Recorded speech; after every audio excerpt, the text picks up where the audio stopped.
성전을 찾아 나오신 우리 성도들 하나님의 은혜가 넘쳐나기를 바랍니다. 영상 예배로 예배드리는 모든 성도들도 주의 축복이 함께하기를 바랍니다. 항상 성경을 바로 이해하려면 제일 중요한 것은 성경 본문 텍스트입니다. 그러나 텍스트만 알아서는 본문은 바로 해석될 수도 없고 메시지는 바로 전달될 수 없는 것입니다. 그래서 항상 학자들은, 목회자들은 성경의 컨텍스트, 항상 그 상황과 배경을 연구합니다. 오늘 본문 에스겔서도 역사적인 배경을 가지고 있습니다. 솔로몬 시대 이후에 이스라엘은 남쪽, 북쪽으로 두 동강이가 납니다. 북쪽을 이스라엘 부르고 남쪽을 유다라고 부릅니다. 북쪽 이스라엘은 넘치는 죄악과 썩은 우상 숭배의 결과로 하나님께 매를 맞아 BC 722년 아수르 제국에서 완전 멸망당의 역사에서 흔적이 사라져버립니다. 남쪽 유다는 그 당시에 에스겔이 사역하고 있을 때에 그 유명한 왕 히스기야가 통치하고 있었습니다. 히스기야는 아수르가 쳐들어왔을 때에 하나님 앞에 간절하게 기도하고 하나님을 절대적으로 의지하는 가운데 하나님의 도움으로 아수르에 멸망당하지 않고 유대 나라는 견고한 성을 이루고 있었습니다. 히스기야가 세상을 떠난 이후에 그 뒤에 아주 악한 왕들이 등장을 합니다. 그 악한 왕들을 통해서 남쪽 이스라엘, 남쪽 유다도 죄악 투성이, 우상 숭배의 투성이가 됩니다. 하나님은 이러한 시대 상황의 어려움을 느끼고 있던 시대에 그 유명한 요시야 왕을 세워서 남쪽 유다를 견고하게 만들어가는 모습을 발견할 수 있고, 또한 요시야의 종교 개혁을 통해서 모든 백성들의 심령 체질을 개선시켰습니다. 그러나 인간의 썩은 욕망과 죄악과 우상 숭배에 대한 애끓는 마음은 오래가지 않습니다.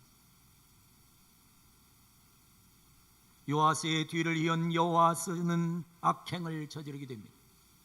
왕이 된 지 3개월 만에 애굽의 침략을 받고 애굽으로 끌려가서 자신의 생애를 마감하게 됩니다.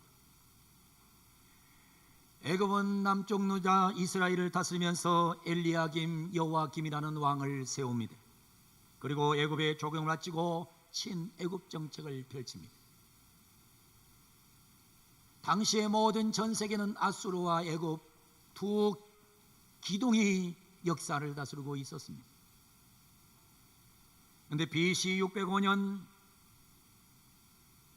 바벨론의 느부갓네살 왕은 유다를 침공하게 되고 애굽을 몰아내버립니다. 여호야김은 애굽을 버리고 애굽의 바벨론에 충성하기로 결심을 합니다. 그런데 3년 후 여호야김은 바벨론을 배반하고 다시 친애굽 정책을 실시합니다. 바벨론 다시 유다를 침공해서 여호야김 왕을 죽입니다. 그리고 여호야김의 아들 여호야긴을 다시 왕으로 세웁니다. 여호야긴도 친애굽 정책을 쓰다가 바벨론으로 끌려갑니다. 바벨론은 시드기야라는 사람을 왕으로 세웁니다. 시드기야는 BC 589년 바벨론을 배반하고 반란을 일으킵니다.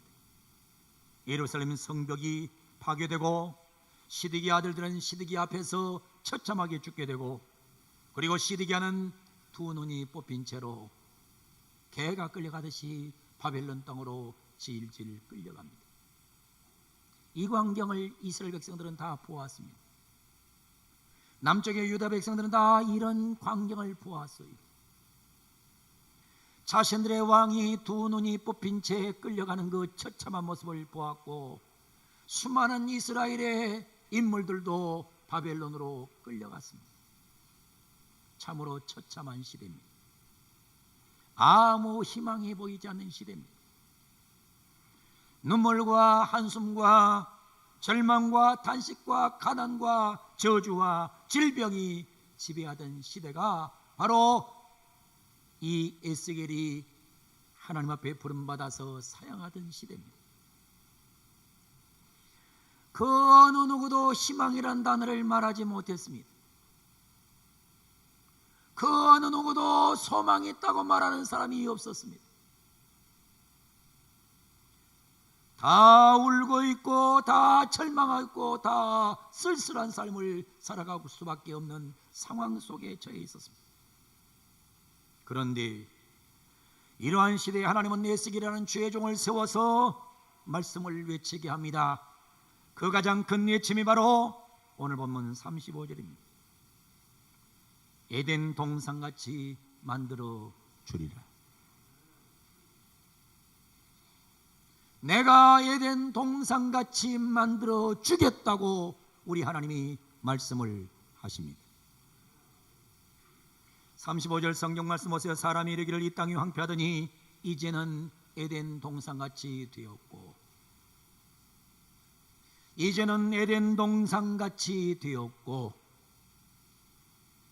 여러분, 이 단어가 얼마나 희망이 생기는지, 얼마나 용기가 생기는지, 얼마나 살맛 나는지 모르는 단어입니다.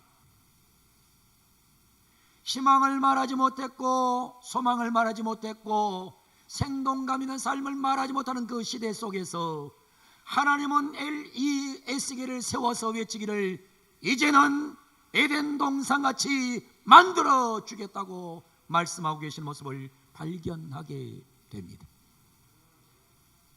지금 우리가 살고 있는 세상도 눈 뽑힌 히스기야 시대처럼 참으로 처참합니다. 아무 희망이 없는 것 같습니다. 눈물과 한숨과 절망과 탄식의 소리가 들려옵니다. 여기저기서 무너지는 소리가 들려옵니다. 직장이 무너집니다. 사업이 무너집니다. 가정이 무너집니다. 교회가 무너집니다. 믿음이 무너져 버립니다. 무너지는 소리가 막 들려옵니다. 그런데 하나님은 말씀하십니다. 이제는 에덴 동산같이 되었고, 참으로 희망이 담긴 소리, 기쁨이 담긴 소리, 행복이 담긴 소리, 새로운 숨소리가 들려옵니다. 오늘 예배드리는 사랑하는 우리 귀한 성도 여러분, 여러분에게 이 놀라운 음성이 들리는 오늘 예배되기를 주의 이름으로 축원합니다. 이제는 에덴 동산같이 되었고, 하나님이 하시면 되는 겁니다. 저는 이 단어가 너무너무 참으로 힘을 받았어요. 이제는 에덴 동산같이 되었고. 여러분, 역사는 사람이 운전하는 거 아닙니다. 우리 하나님이 끌고 가시는 겁니다. 우리 하나님이 말씀하세요. 이제는 에덴 동산같이 만들어 주마. 하나님을 믿으시기를 바랍니다. 그러면서 하나님 말씀하십니다. 어떻게 만들고서 에덴 동산같이 해주겠느냐? 첫 번째, 정결하게 되어야 된다고 말합니다. 오늘 성경 25절 말씀 보세요. 맑은 물을 너에게 뿌려서 너희로 정결하게 하되, 맑은 물을 너에게 뿌려주겠다. 너희로 정결하게 해주겠다. 곧 너희 모든 더러운 것에서와 모든 우상 숭배에서 너희를 정결하게 할 것이며, 너희가 너무 더러워, 너무나 더러워, 너무나 더러워서 너희를 좀 씻어야 돼. 그래서 하나님은 고난 속에서 백성을 씻고 있는 거예요. 근데 그 하나님께서 말씀하세요. 맑은 물을 너에게 뿌려서 너희를 씻어주겠다고 말씀하시는데, 오늘 맑은 물을 통해서 우리가 깨끗하게 씻어지는 정결한 백성 되기를 주의 이름으로 축원합니다. 맑은 물은 무엇을 상징합니까? 성경 에베소서 5장 26절은 이렇게 말합니다. 이는 곧 물로 씻어 말씀으로 깨끗하게 하사. 여러분, 물은 그냥 물이 아니에요. 말씀으로 깨끗하게 하사 거룩하게 하시고, 여기에서의 물은 하나님의 말씀이에요. 하나님 말씀, 물은 말씀이에요. 여러분을 정결하게 씻고 여러분을 깨끗하게 만들 수 있는 것은 다른 걸로는 안 됩니다. 하나님 말씀이 여러분을 지배해야 여러분이 깨끗하게 될 수가 있습니다. 요한복음 3장 5절은 말합니다. 예수께서 대답하여 이르시되 진실로 진실로 내게 이르노니 사람이 물과 성령으로 나지 않으면, 말씀과 성령으로 나지 않으면 하나님 나라에 들어갈 수 없느니라. 요한복음 15장 3절에 말씀하십니다. 너희는 내가 일러준 말로, 일러진 말씀으로 이미 깨끗하여졌으니, 하나님 말씀이 없이는 깨끗하게 되지 않습니다. 하나님 말씀이 아니면 거듭날 수 없습니다. 하나님 말씀이 아니면 천국에 갈 수 없습니다. 하나님 말씀 안에 변화가 있고 하나님 말씀 안에 회복이 있는 줄로 믿습니다.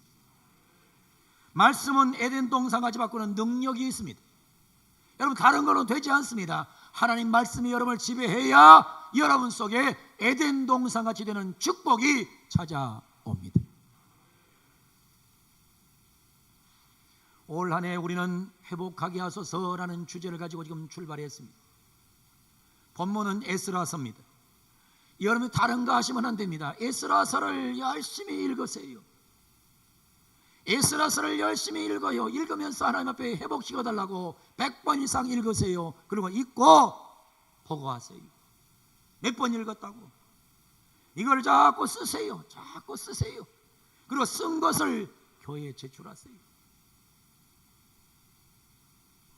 요한계시록 1장 3절 말씀하시지 않습니까? 이 예언의 말씀을 읽는 자와 듣는 자와 그 가운데 기록한 것을 지키는 자에게는 복이 있느니라.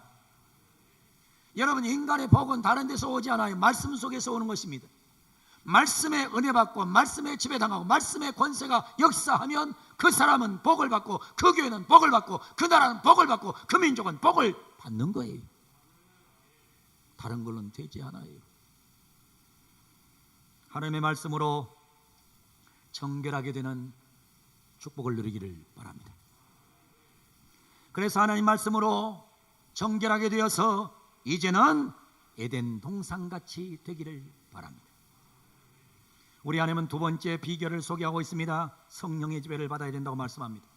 26절 27절에 이렇게 성경은 기록하고 있습니다.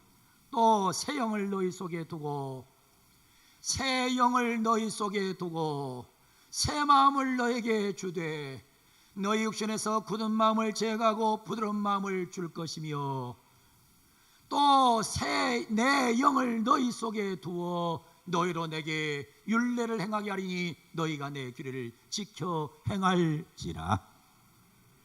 이제는 에덴 동산같이 되었고, 이제는 에덴 동산같이 되었고, 이제는 에덴 동산같이 되었고, 인간의 힘으로 되지 않습니다. 인간의 지혜로, 인간의 노력으로, 인간의 수단으로, 인간의 방법으로, 인간의 철학과 과학과 종교로 되지 않습니다. 오직 성령으로 됩니다. 여러분, 인간의 근본적인 변화와 회복은 성령님만이 하실 수 있는 것입니다. 오늘 본문으로 우리가 말합니다. 새 영이 들어가면 새 마음이 된다고. 새 마음은 부드러운 마음입니다. 이 마음을 다른 말로 하면 옥토 마음이라고 합니다.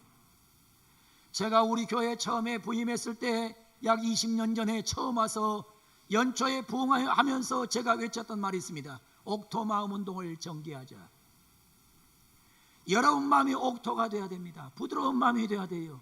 옥토가 되고 부드러운 마음이 돼야 여러분에게 은혜의 영이 임하게 되어 있는 거예요. 여러분, 그냥 아무 땅에나 농사 짓는 거 아닙니다. 땅에 농사를 지키는 반드시 해야 될 일이 있어요. 그거 뭐냐? 우리가 갈아엎어야 돼요. 갈아엎어야 그래야 농사를 질 수 있는 거예요. 그래서 제가 제일 먼저 외쳤던 것이 있습니다. 기도의 쟁기로 갈아엎자. 따라합니다. 갈아엎자. 갈아엎자. 기도의 쟁기로 갈아엎는 시간 되기를 주님의 이름으로 축원합니다. 갈아엎는다고 옥토가 되는 게 아닙니다. 덩어리가 있어요. 말씀의 방망이로 깨뜨려야 됩니다. 말씀의 방망이로 깨뜨리는 은혜가 있기를 주 이름으로 축원합니다. 따라합니다. 말씀의 방망이로 깨뜨리자. 그렇다고 해서 옥토가 되는 게 아닙니다. 물이 주어져야 됩니다. 물, 성령의 물을 주자. 성령의 물을 주자. 물만 준다고 되는 게 아닙니다. 걸음을 줘야 돼요. 찬송의 걸음을 주자. 그래서 옥토 마음 운동을 하려면 4가지가 필요해요. 4가지 필요합니다. 기도해야 됩니다. 말씀의 방망이가 역사해야 돼요. 성령의 물을 받아야 돼요. 찬송의 걸음을 주면 여러분 마음은 옥토가 될 수밖에 없는 것입니다. 이렇게 하면 굳은 마음이 제거돼요. 부드러운 마음이 돼요. 하나님의 말씀을 행할 수 있는 마음이 생겨요. 그러면 하나님은 에덴 동산 같은 복을 주시겠다고 말씀하고 계시는 겁니다. 오늘 이 자리에 나온 사랑하는 성도 여러분, 말씀으로 정결하게 되기를 바랍니다. 성령의 지배를 받기를 바랍니다. 세 번째, 우리 주님은 이렇게 37절에 말씀합니다. 기도해야 된다고. 여러분 37절 성경을 유심하게 보셔야 돼요. 주께 주 여호와께서 이같이 말씀하셨느니라. 주 여호와께서 이같이 말씀하셨느니라. 그래도 이스라엘 족속이 이같이 자기들에게 이루어 주기를 내게 구하여야 할지라. 따라합니다. 그래도 기도하라. 여러분, 하나님은 온갖 것을 다 준비하고 주시려고 해요. 다 주실 준비가 되어 있어요. 근데 어떤 사람은 받고 어떤 사람은 못 받아요. 하나님은 어떤 사람이 주시고 어떤 사람은 안 주세요. 이유가 뭔지 알아요? 다 주시려고 준비를 해놨는데 기도의 길을 가지고 하늘문을 내가 열어야 되는데 내가 기도하지 않으니까 하나님이 응답을 주시지 않는 거예요.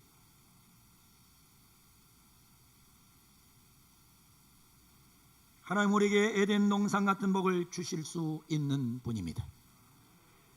에덴 동산의 복이 어떤 복인가를 29절부터 아주 상세하게 성경은 기록해 놓고 있습니다. 에덴 동산은 어떤 곳이에요? 내가 너를 모든 더러운 데서 구원하고 더러운 데서 구원받는 곳이 에덴 동산이에요.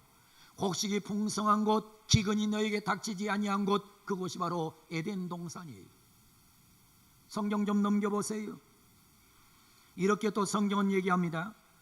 다시 보면 성경의 30절에 보면 이렇게 성경 기록합니다. 또 나무의 열매가 많고 밭의 소산이 풍성한 곳이 에덴 동산이에요. 너희는 다시는 기근의 욕을 여러 나라에 당하지 않아요. 기근 때문에 외세의 침입을 받지 않고 기근 때문에 남의 나라에 어려움을 당하지 않게 만들어 주겠다는 거예요. 성경은 또 계속해서 이렇게 증언하고 있습니다. 그때 너희가 너희 악한 길과 너희 좋지 못한 행위를 기억하게 되고 너희 모든 죄악과 가증한 일로 말미암아 스스로 믿게 보리라. 자기를 스스로 믿게 보는 거예요. 내가 왜 악한 길로 다녔을까? 왜 내가 좋지 못한 행위를 가졌을까? 아, 내 죄악이 가증스럽다. 너무너무 더럽다. 내가 왜 이렇게 살았을까? 스스로 믿게 여긴다는 거예요. 성경은 계속해서 이렇게 증언하고 있어요. 주 여호와께서 이렇게 말씀하시느니라.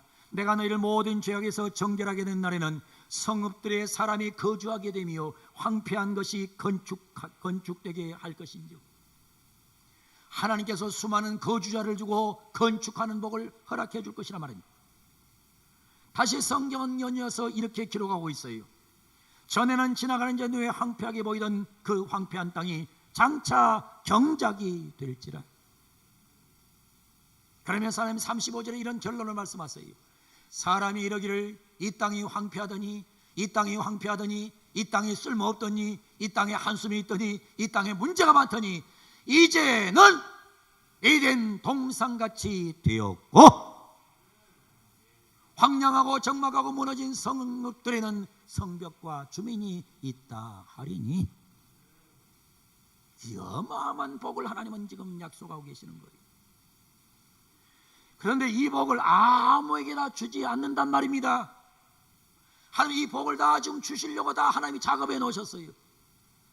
그런데 이 복은 누구에게 주시느냐? 오늘 성경 본문이 이렇게 얘기하는 거예요. 주 여호와께서 이와 같이 말씀하셨느니라.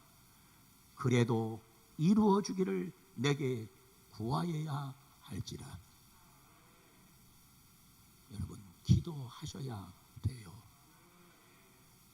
기도 안 하면 하나님이 다 만들어 놓은 것도 먹지를 못하는 거예요.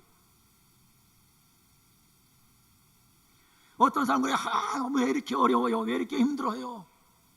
여러분, 하나님은 지금 다 에덴 동산 같은 복을 지금 준비하고 계세요. 주시려고.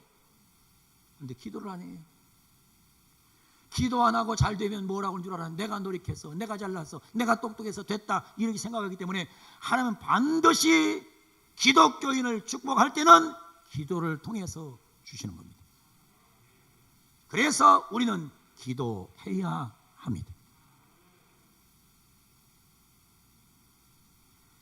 기도 없는 축복은 없습니다. 기도 없는 기적도 없고, 기도 없는 행복도 없고, 기도 없는 회복도 없고, 기도 없는 에덴 동산은 없습니다. 제가 여러분에게 수학 하나를 가르쳐 드리겠습니다. 에덴 동산은 말씀 더하기 성령 더하기 기도입니다.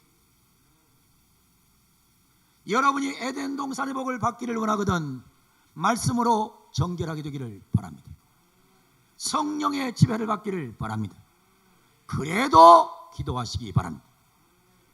이 세 가지가 역사하면 하나님은 여러분에게 놀라운 에덴의 복을 쏟아부어 줄 줄로 믿습니다. 이제는 에덴 동산같이 되었고, 할렐루야. 우리 한번 크게 외칩니다. 이제는, 손 들고, 이제는 에덴 동산같이 되었고, 이 말씀이 믿어지기를 바랍니다. 울지 마세요. 단식하지 마세요. 저주하지 마세요.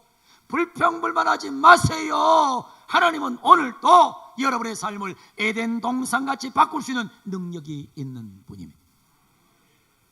이 하나님을 믿고 말씀으로 정결하게 되기를 바랍니다. 성령의 지배당하기를 바랍니다.